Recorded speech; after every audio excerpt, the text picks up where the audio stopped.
Assalamualaikum warahmatullahi wabarakatuh. Bapak Menteri Luar Negeri yang saya hormati, Pak Menteri Luar Negeri Sugiono, dan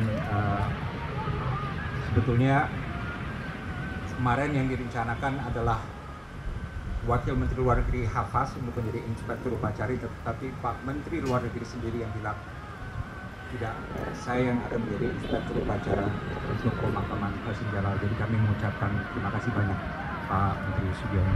Pak Luhut Panjaitan yang saya hormati, sahabat dari Pak Hasyim, para duta besar negara-negara sahabat yang ada di sini, para duta besar dan pejabat tinggi dari Kementerian Luar Negeri, baik yang masih menjabat maupun yang sudah menjadi sudah pensiun, wartawan, sahabat, keluarga, saudara Pak Jimli, semuanya yang ada di sini.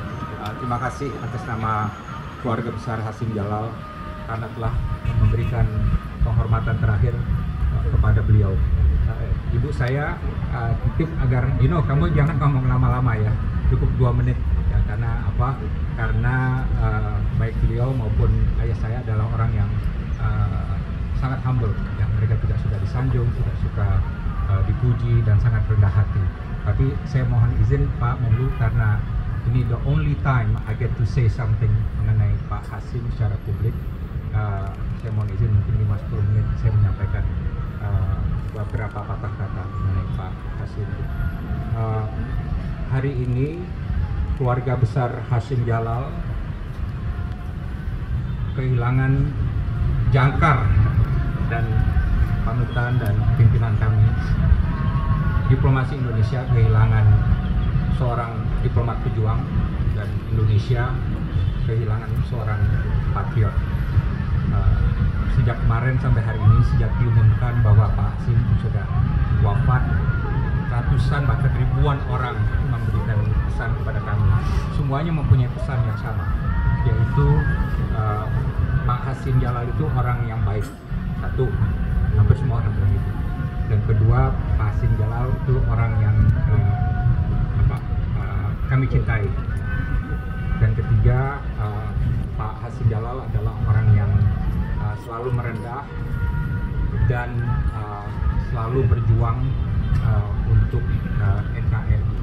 Jadi 3 tema ini yang kami dapatkan hari ini. Pak Hasyim Jalal sudah menderita cukup agak lama karena ada berbagai penyakit, dan dalam 3 bulan terakhir ini ibu saya bilang bahwa setiap sore beliau bilang melihat putranya yang sudah almarhum sejak tahun lalu, Iwan, dan menyatakan bahwa Iwan ada di depan dia dan memanggil diri. Selama 3 bulan ini hampir setiap hari, ya. Dan alhamdulillah kemarin dengan wafatnya beliau, ini merupakan reuni kembali antara Pak Hasyim Jalal dengan putra utamanya Iwan Jalal. Pak Hasyim Jalal itu adalah seorang diplomat yang tangguh dan ulung. Nah, saya tidak tahu dari mana itu Pak Menlu, karena beliau ini orang kampung dari Bukit Tinggi, dari desa yang jauh, keluarga miskin, desa yang miskin juga, orang gunung, tapi bisa menjadi diplomat yang mengurusi laut dan menjadi diplomat yang berkaliber dunia. Ya, jadi saya tidak paham apa triggernya itu dari anak kampung ini yang kemudian mendapatkan PhD di University of Virginia tahun 1954. Mungkin orang Indonesia pertama yang bisa melakukan itu pada tahun itu, Pak, ya. Dan kemudian beliau diminta kembali ke tanah air dan membantu Pak Muchtar untuk perjuangan untuk kembali Indonesia. Beliau itu sebagai diplomat adalah diplomat yang tough, sangat tough, tapi juga fair, sangat tough dan sangat fair. Dan saya melihat sendiri karena pernah menjadi asisten beliau tahun 1990-an itu, melihat sepak terjang dan kinerja beliau sebagai seorang diplomat.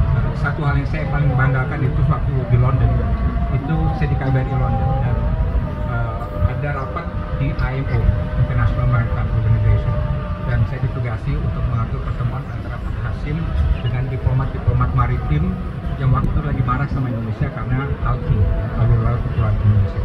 Dan Pak Luhut, saya merasa sangat bersalah sekali. Kenapa?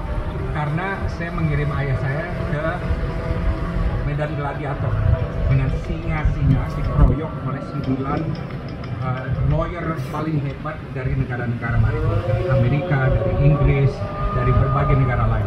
Jadi saya merasa sangat berdosa itu. Ya.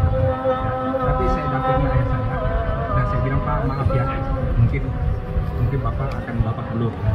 Bapak suatu satu orang yang sejauh menghadapi 9-10 lawyer paling terkemuka yang sedang marah sama Indonesia, dan semuanya dibabat habis sama dia dengan argumentasi yang clear, yang rasional, dan membuat mereka juga menurut saya